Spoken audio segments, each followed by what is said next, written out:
Hi guys, Pastor Jomel here. I pray that this sermon will encourage you and deepen your faith. Kung na-bless po kayo sa message nito, please like and share and tag someone and let's spread the word about the goodness and love of our God. Mabuhay po.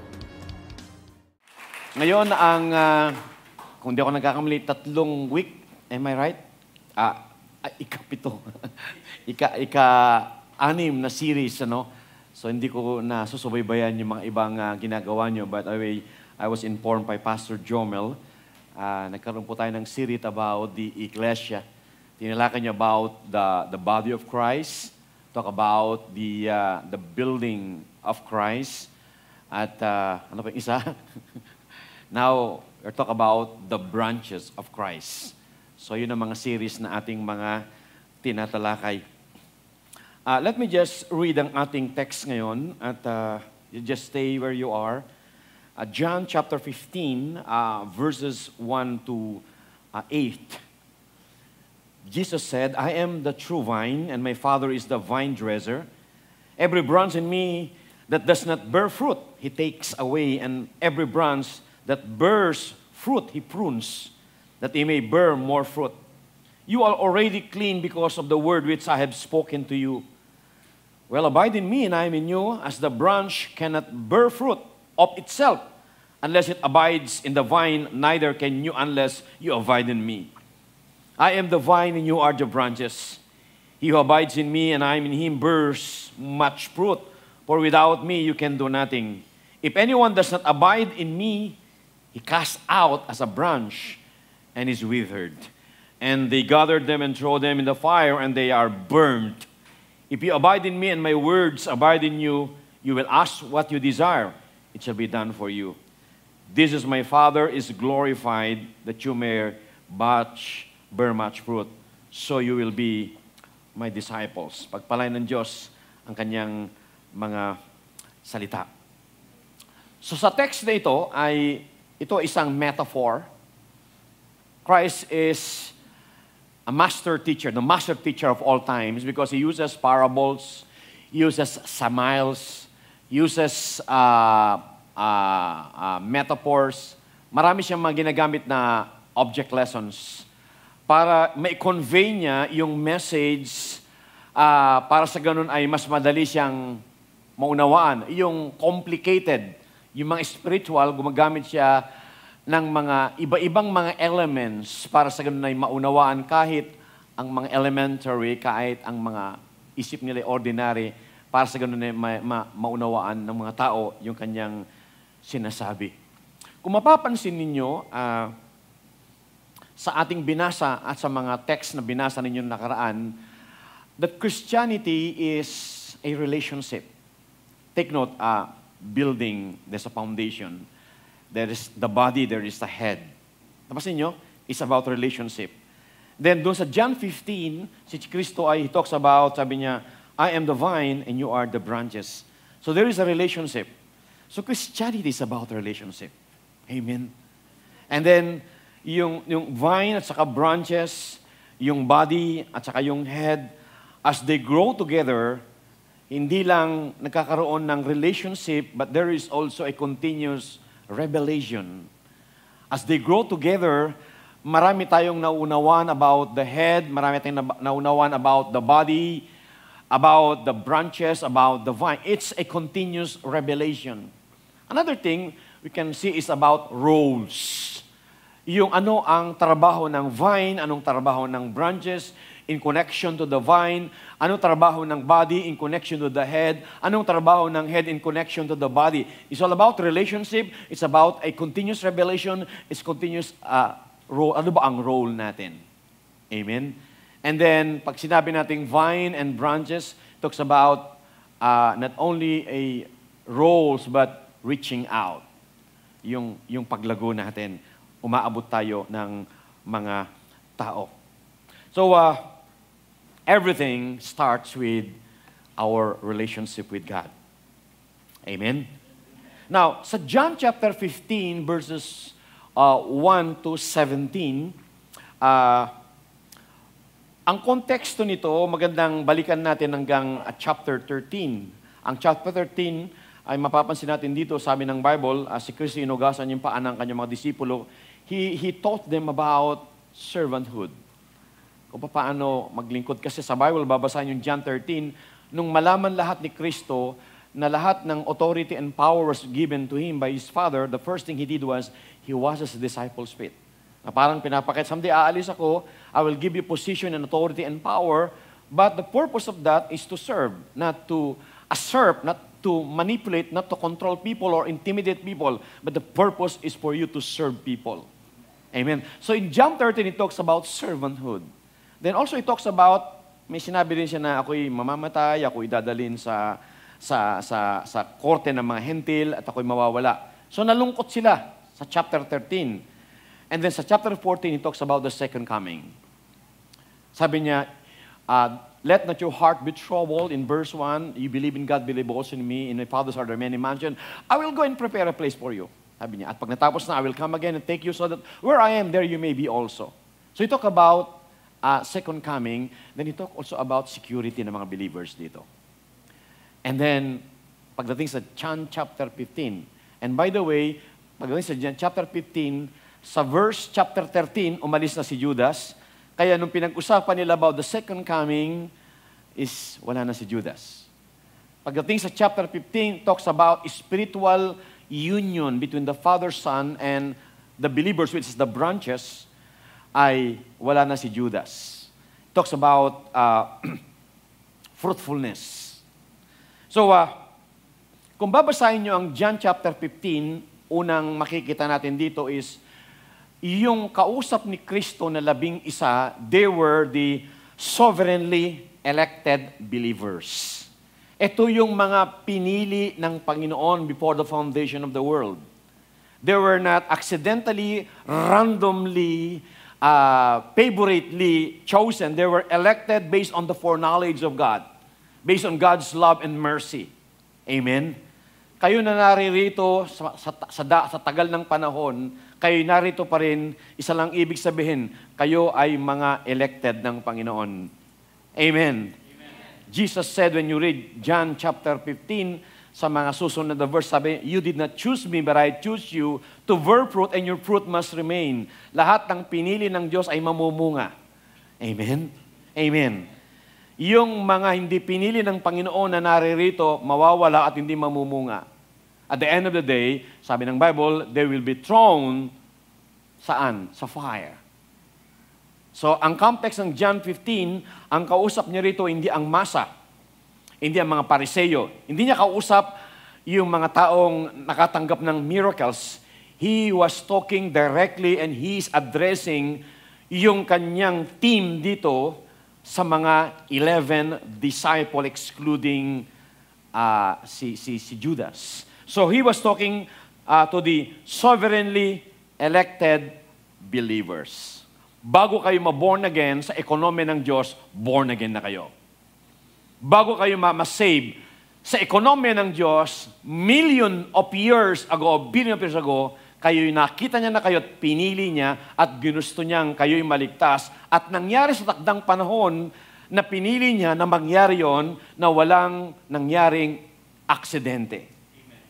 Everything happens based on the plan of God, very precise. The date, the place, the people involved. Because God is sovereign, He can use His people, He can use His obedience, He can use His event, pero lahat ng ito, all things work together for good to those who are called.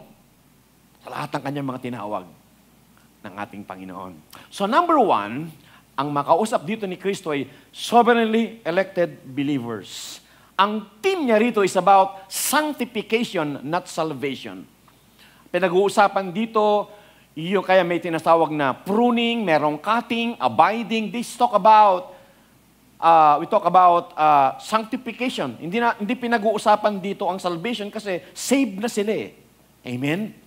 Amen. So, ang madalas ang pinag-uusapan, hindi na ngayon salvation kasi tinawag na kayo. You are safe, secured in the hands of God forever. Number 3, this chapter talks about the Son, the Father, and the believer's union. Ama, ang anak, yung kanilang unity. Then another thing about John chapter 15 is this. It talks about saved people are Jesus branches. Ang lahat ng mga ligtas na mga tao ay mga branches. Mga, ano bang Tagalog ng branches? Sanga. Sanga-sanga. Amen? Yung sanga, nagsanga. At sumanga ng sumanga. Okay. Now, let me just, ilang bagay ang nais kong out of this John 15 verses 1 to 12 ay may ilang mga piniga ako rito na gusto kong makita natin about us branches of our Lord Jesus Christ. In John 15, hindi ko linagay dyan para sa ganun ay magbasa kayo ng Bible nyo. No? John 15, verse 5, sabi niya, I am the vine and you are the branches. He who abide in me, I in him, and without me, you can do nothing. So number one na gusto kong makita natin dito, sa chapter na ito is about the branches is connected and totally dependent sa vine. It so talks about connection and total dependence. So kinakailangan tayo ay abided. Tayo ay abiding. We are connected. We are linked. We are in union kay Jesus Christ. Amen? So, ang gustong ipakita ni Cristo rito, sabi niya, you are connected to me, with me. Meaning, we are totally, if you are connected with Christ, meaning you are totally saved. Say, totally. We are totally saved. Walang kaligtasan na 50%. Walang kaligtasan na 99%. We are totally saved. Amen? Our salvation is a finished work of God, 100%. Wala tayong ambag. We cannot modify, we cannot improve what Jesus did on the cross 2,000 years ago. So, ibig sabihin, we are totally saved in Christ. Second, as a branches who is connected with the vine, we are not only totally saved in Christ, we are totally secured in Christ. Amen. We are totally secured in Christ. Number three, we are totally supplied in Christ. Lahat ng lahat ng vitamins and nutrients flowing in the vine is the same nutrients flowing in the branches. So we are totally supplied in Christ. Number four, we are totally satisfied in Christ. Amen. Kaya pag na kay Kristo ka, ang kailangan mo na lang sa mundong ito ay yung mga what is required na lang. What is reasonable. What is the things that can be relinquished. Hindi ka na naghahanap ng maraming pera para sumaya ka. Because the fact that you are in Christ, you are already complete. The Bible says in Colossians, we are complete in Christ. Amen. We are not INC. We are complete. Amen. Amen. Amen. So, yung kaisipan na siguro pag naging jowa ko na siya, magiging masaya na ako. Siguro pag meron na akong sasakyan, may bahay na ako at ako'y kinasal na, siguro talagang kumpleto na ako, wala na akong hahanapin pa. Pero pag nandun ka na, parang kulang pa rin. The truth is, what really satisfied us is Jesus Christ. Amen. Jesus said, without me, you can do nothing. You will die. Mapapanat ka. Kahit marami kang panata, mapapanat ka. Amen. We are totally satisfied. Yung mga asawa, jowa, bahay, sasakyan, profession, bonus lang yun. The real blessing that can be enjoyed without money is Jesus Christ. Salvation is free. Ang pinakamatinding ibinigay ng Diyos sa atin is the salvation. Alam niyo ba sa Bible, meron tatlong glory ang Diyos? The glory of His character, because He is infinite, He is omnipotent, omniscient, He is immutable, He is incomprehensible, He is holy. Yung kanyang glory ay nasa kanyang character. At hindi natin mahanap ito kahit kanino man. Kaya ang talagang glory ay nasa Panginoon, nasa kanyang character. Number 2 is glory ay nasa kanyang creation. First, sa kanyang character. Second, nasa kanyang creation. In Psalms 119, the Bible says, Psalms 19, the heavens declare the glory of God. His creation. His creation is so beautiful, it was architecturally designed. The arrangement, the beauty, the sustainability, He sustained all the part, the universe, the galaxy, everything. But there is the greatest glory, the glory of the cross in Christ. Si Kristo, nung siya ay namatay para sa mga makasalanan, nagdala ito ng greater glory sa Diyos. At sabi ng mga theologians, the greatest glory of God is the glory of the Father in Christ via redemption. Amen. Amen. Dahil sa pamagitan ng kamatayan ni Kristo, marami ang naging anak ng Diyos. Doon sa glory ng Panginoon, sa langit, ang nagbibigay lamang ng awit at papuri sa Kanya na umaawit from the creation nila hanggang ngayon, yung mga cherubim o cherubim of the four corner of the throne of God, merong 6 na pakpak and they were crying, Holy, Holy, Holy, Lord God Almighty. Yun lang ginagawa nila.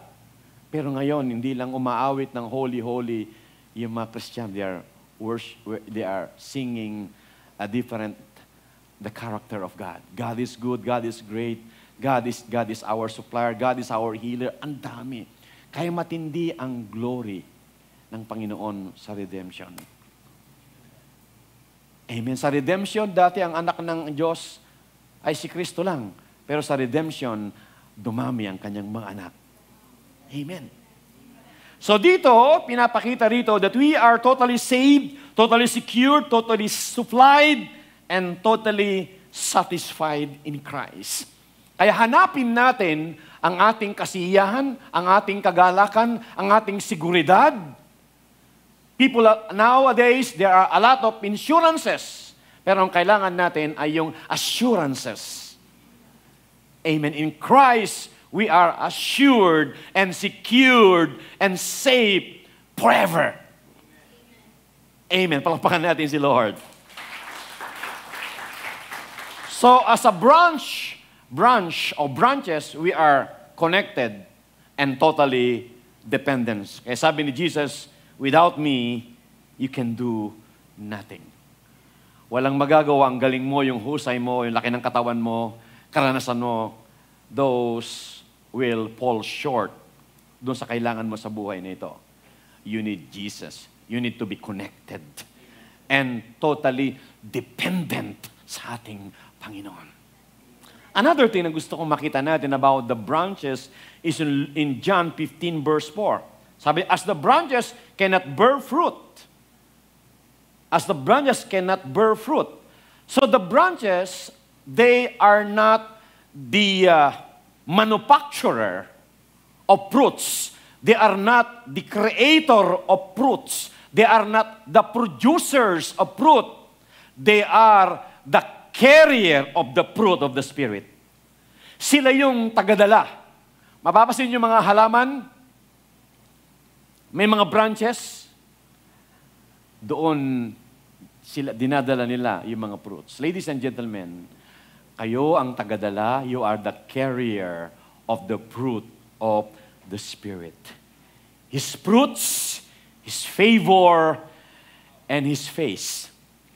You see, sabi po ni Jesus in Matthew chapter 7, by their fruits you shall know them. Makikilala nila ang isang puno sa pamagitan ng bunga. Malalaman nila na merong Kristo, na merong Diyos sa pamagitan ng bunga. At ang bungang ito ay tayo ang nagdadala. Amen. Sabi mo sa iyong katabi, tagadala ka. Hindi ka tagasira, tagadala. Amen. We are the carrier of the fruit of the Spirit. What a privilege to carry. Grabe! Bakit sa atin pinabitbit? Hindi sa mga anghel. Hindi sa mga politicians. Hindi sa mga kilalang mga VIPs. Why? Us. Because we are connected to the vine. Amen. So ladies and gentlemen, ang ganda. There is a relationship, there is a revelation, but there is a role. Ang role natin, tagadala, tagabitbit. Amen. Number 3. We are channel of the vine's blessing. Hindi lang tayo tagabitbit. We are channel of the vine's blessing. Ibig sabihin, all the nutrients or the vitamins, lahat, bago pupunta sa leaves at bago magdadala ng nutrients sa fruits, dadaan muna sa branch. Amen? Walang dahon na mabubuhay kung walang branch. And the fruits will not be conserved and it will not be displayed without the branch. Kaya tayo ay tagabitbit and we are a channel of blessing. Kaya lahat ng mga Kristiyano ay pwedeng maging pagpapala sa iba. Amen. It will flush through the branches. We are connected, we are carrier, but we are also a channel. Everyone is a channel of blessing. Tayo ay pwedeng maging alulud ng pagpapala. We are not only container, but we are not only a carrier, but we are also a channel of blessings. Amen. We carry the vision of God. We carry the commandment of God. We carry within us the Holy Spirit. We carry the gospel. Yan ang pinakamatinding dinadala natin ngayon. We carry the gospel. At hindi pinili ulit ng Panginoon ng mga angels na mag-preach ng gospel kasi hindi na naranasan ng redemption. Kaya pag tayo po'y umaawit, ang mga anghel ay nai-intimidate. When we sing about the redemption of what Jesus did on us, sa atin, we sing about the goodness, the greatness, the blood of Jesus. Hindi ito maintindihan na lingwahe ng mga anghel because they never experienced redemption. Nung magkasala si Lucifer, naging demonyo siya, walang ipinanghako na kaligtasan ng Panginoon sa mga demonyo, sa mga fallen angels. Pero ang tao nung magkasala, sa Genesis 3, agad-agad nangako ang Panginoon. Kaya, kasi inggit na inggit sa atin, ng mga angel inggit na inggit sa atin. The elect and the fallen angels, talagang nai-intimidate sila. Hindi lang maintindihan yung pumapalakpak tayo, sumasayaw tayo, sumisigaw tayo, hindi lang maintindihan yun. Kasi hindi nila nararamdaman at hindi nila mararamdaman because hindi nila naranasan yun. Kaya pag tayo po yung nagsasayawan, tayo yung naghihiyawan, at ang mga baliw. Isang araw, mayroong isang tagapagturo, isang matanda. Sabi niya,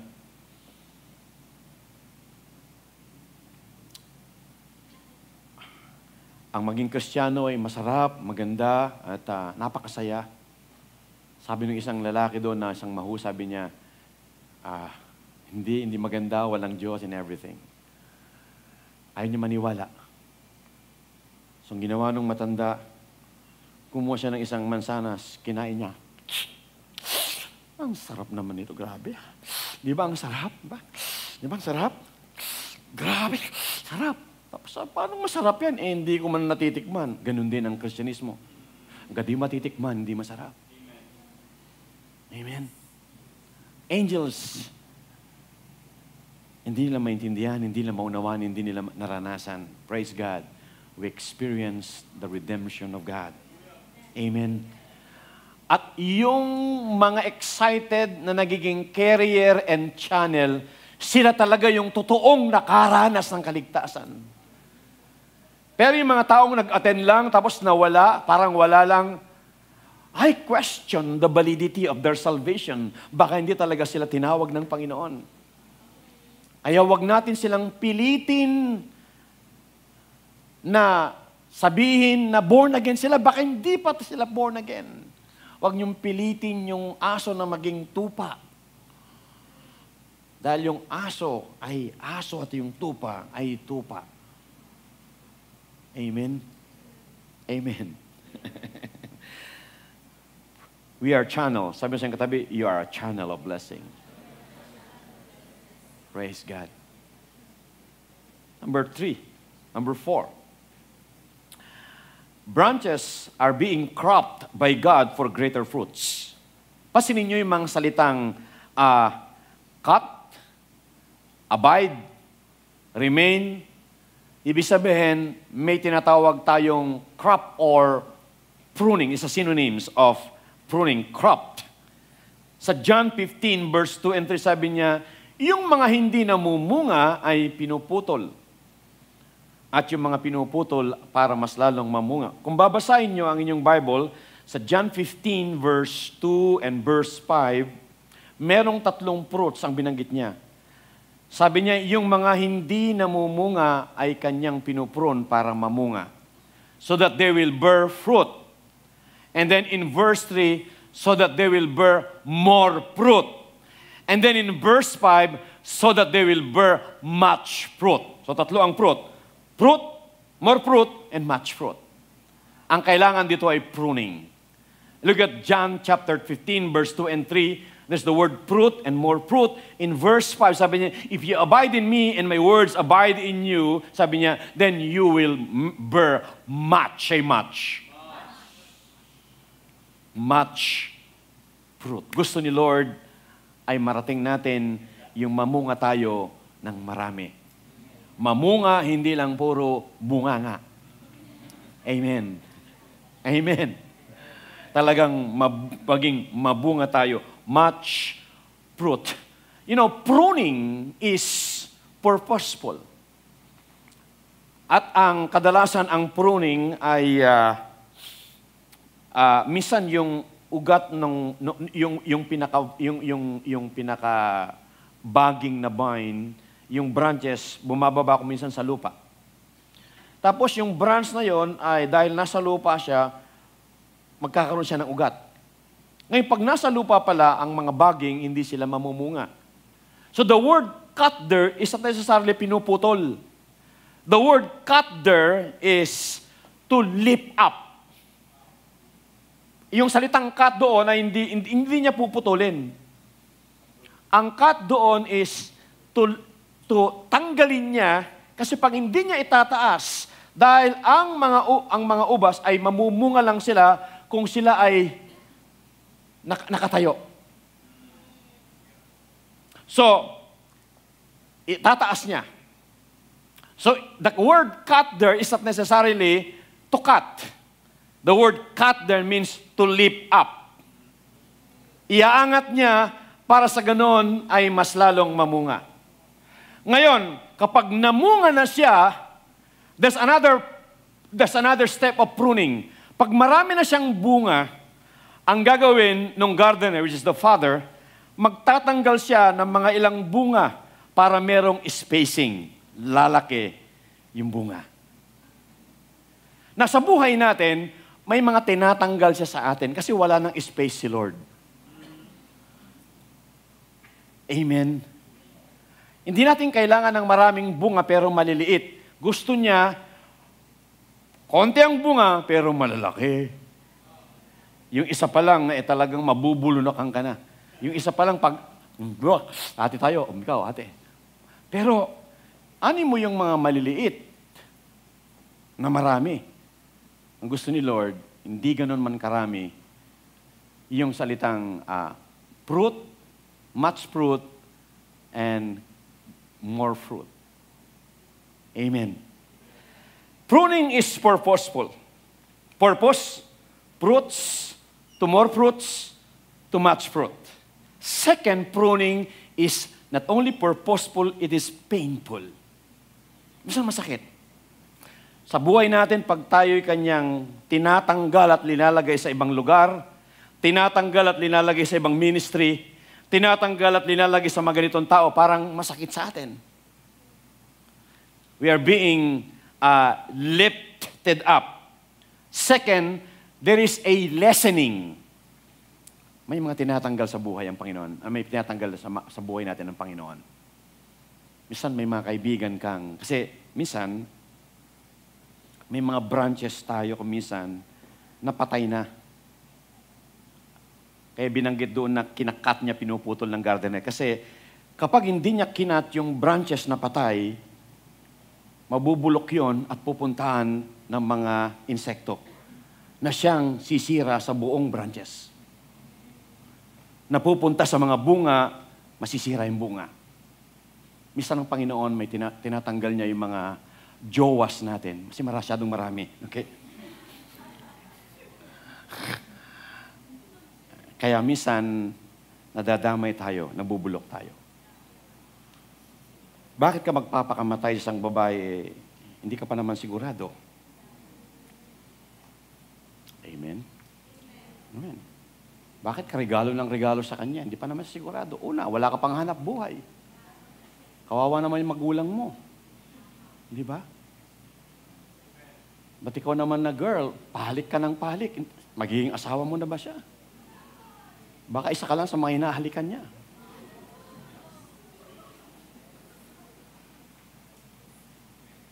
Pagdating sa mga relasyon na mga bata pa, tanggalin yung salitang loyalty.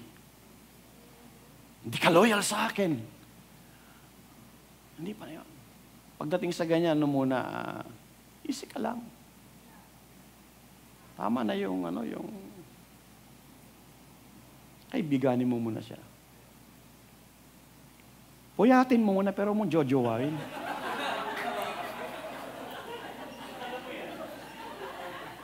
Narinig ko ito kay Pastor Jay.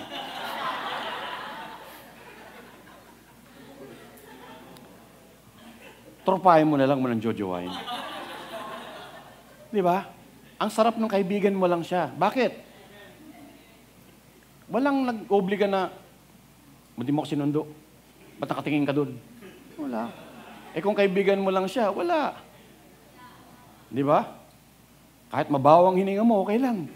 Di ba? Kahit hindi ka naliligo, okay lang. Wala kang pinaimpresan di ba? Kahit wala kang pera.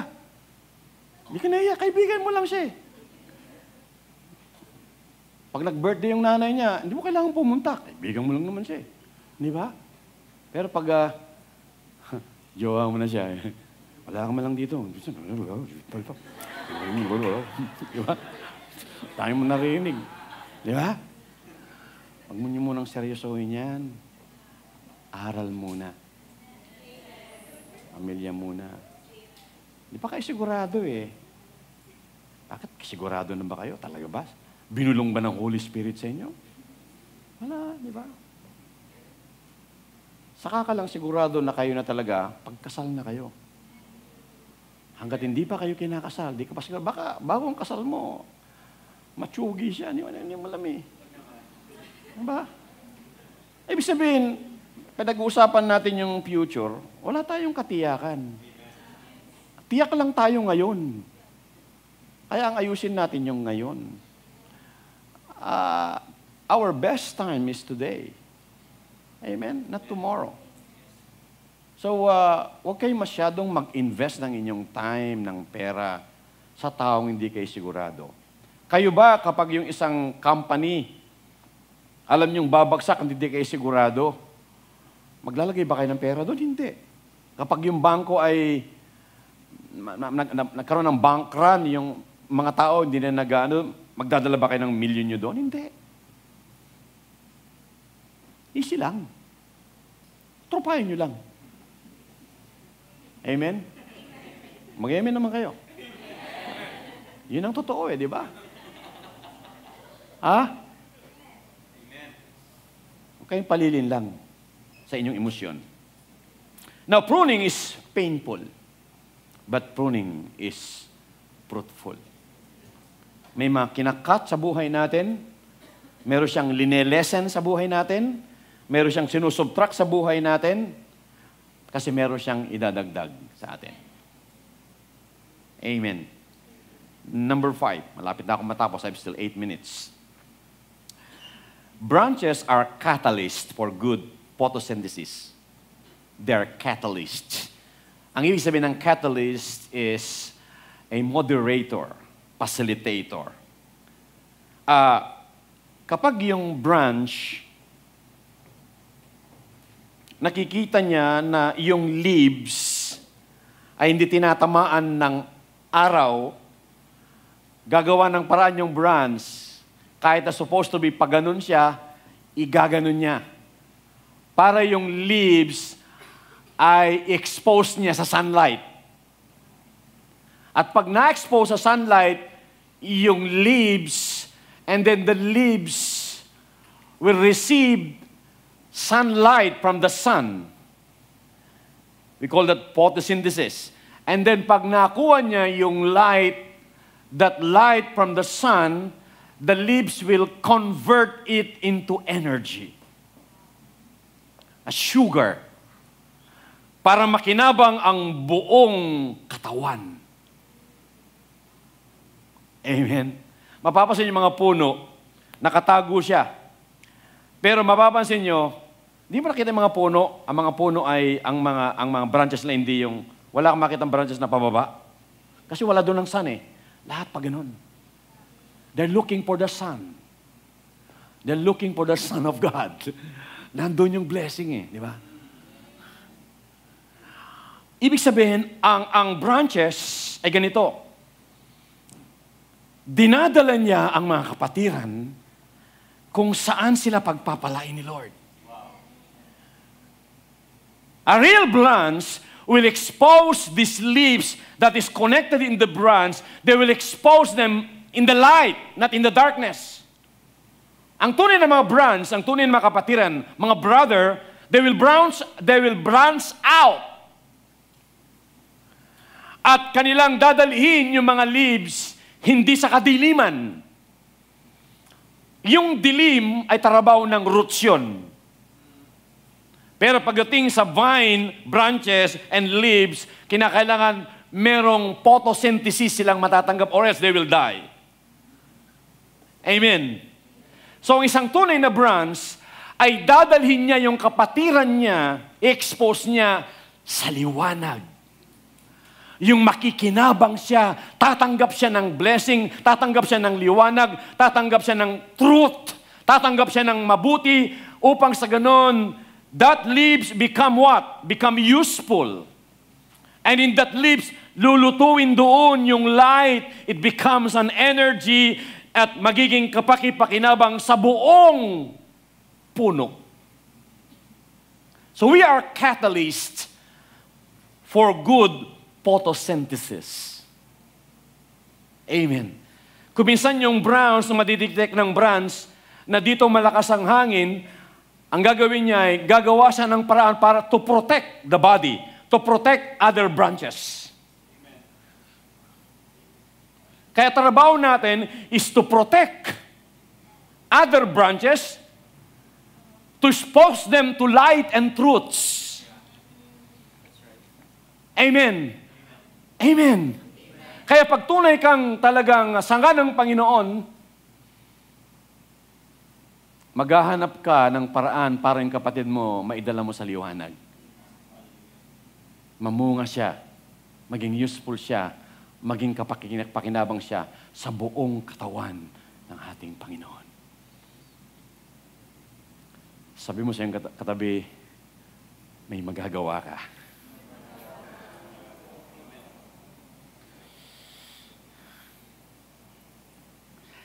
Therefore, branches, we need to, here's my topic, to branch out. Because you are a branch, then branch out. Amen. Wala akong nakikitang branch na lahat ng branch. And then, pagkatapos, pag nag-branch out sila, mag-spread sila. Amen. So we are called to branch out, to spread. Amen. Hallelujah. And let me end. In John 15, verse 12 and 15, sabi ni Jesus, love one another as I have loved you. By this all men know that you are my disciple, if you have love for one another. The last is, the branches are commanded to love as Jesus loves us. Amen.